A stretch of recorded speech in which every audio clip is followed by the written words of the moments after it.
Hey everybody, so you guys have probably already seen Harlan's 1 month video, so I'm just going to do my postpartum since he is sleeping. So yeah, like I said in the last video, I just wrote down notes, things are everywhere. So I did have a C-section, like you guys probably seen in my labor and delivery video. So basically my postpartum has to deal with my C-section, of course.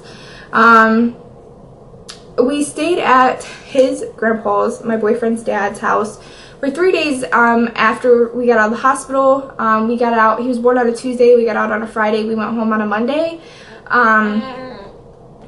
Basically because I had a C-section, I couldn't walk up the 3 flight of stairs to our apartment building that we lived in, and I needed somewhere to go. I was still in a lot of pain. I wasn't able to get out of bed or get him out of bed by myself, so I needed a floor that I didn't have to walk up any stairs to go to the bathroom or anything like that.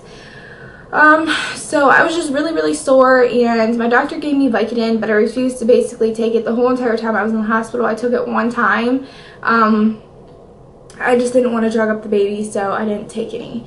As for showers, the first night I was told to sit down in this chair that they had at the hospital and face the shower. When I told my doctor that it felt sore the next day, he like freaked out and said, no, you'll get an infection, face back towards the shower until I release you to take baths. So all my showers up until 2 weeks were my back, like my back was towards the shower, which was very difficult to try and clean my incision because he didn't want me to face the shower at all. And I was released to take a bath in 2 weeks because I had a 2-week appointment. Basically, at that appointment, he just looked at the incision and said I was fine. I mentioned that I had a lump on my breast, and he didn't even look at it. He just basically said that it was a clogged milk duct. Like, he didn't touch it, look at it, nothing. And it's still there, and I'm 4 weeks postpartum, so I don't know. I massage it when I breastfeed, I massage it when I pump, and I mean, it goes down a little bit, but not much. Also, at my 2-week appointment, I had a UTI, or so I thought so, when I was in the hospital because of the catheter. It burned when I went to the bathroom, and they did a urinalysis test then, and it came back negative. So they did another one at the 2-week appointment, and they said that came back negative. So without even checking anything, he said I had a yeast infection. So he gave me yeast infection medication, and then at week 3, he called me and basically said that he sent off the UTI thing to see if I had a yeast infection, my urine to a lab, and it came back that I had a UTI. So basically I had a UTI for 3 weeks before it was ever treated. So I am on antibiotics for that. So yeah, that pissed me off. At that appointment, I was 179 pounds. I was 165 before I got pregnant, and I was 202 when I went into delivery. I still have some stitches. They're just kind of like hanging there, and I don't know if I should like pull them out. Probably not. I should probably just let them dissolve more. But they're just like hanging there by like nothing.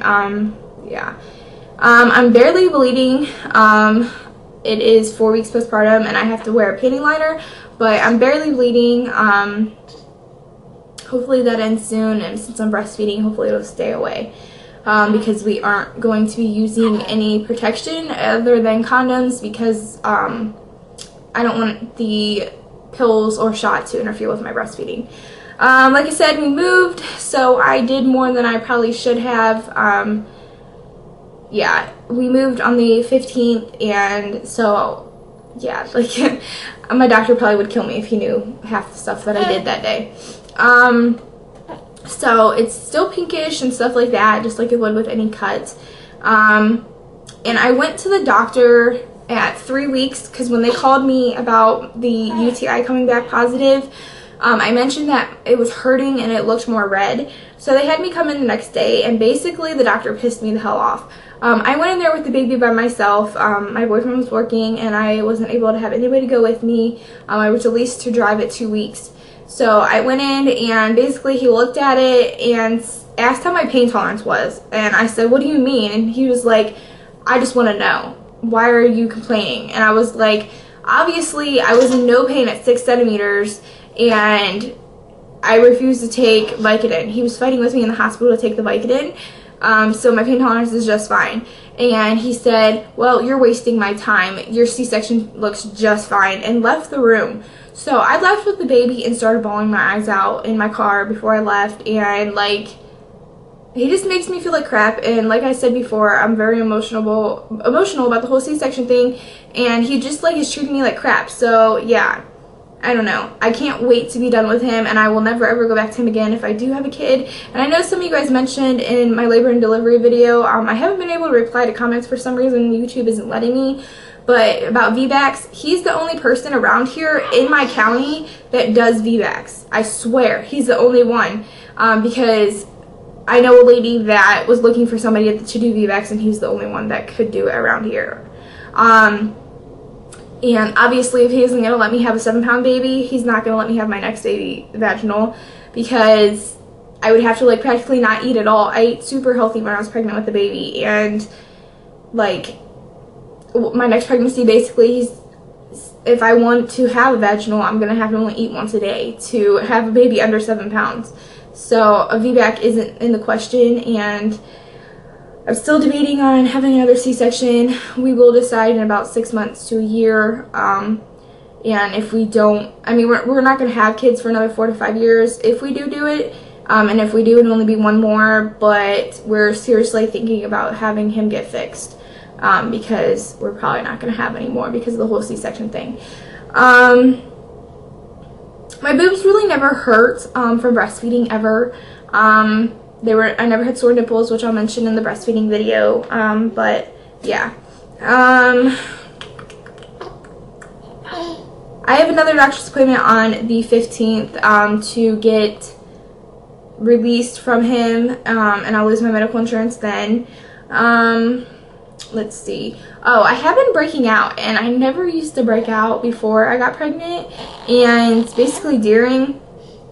So I'm breaking out like really bad on my forehead and around my mouth, and I mean, it's kind of frustrating because I haven't even really been wearing makeup except for the 2 videos that I've made for you guys, the 2 days. So I know it's not from any new makeup, and yeah, it just sucks that I'm breaking out. It's probably all the hormones and stuff like that. I will do a belly shot in a minute, and as for the pills that I'm still on 2 iron pills a day because I am anemic. I don't know if he's going to retest my blood at 6 weeks or not to let me off the pills or not. I don't know. And like I said, I'm on some UTI pills, and that's basically it for me. So I'm going to show you guys my belly, and I'm going to go record one other video for you guys, and then yeah.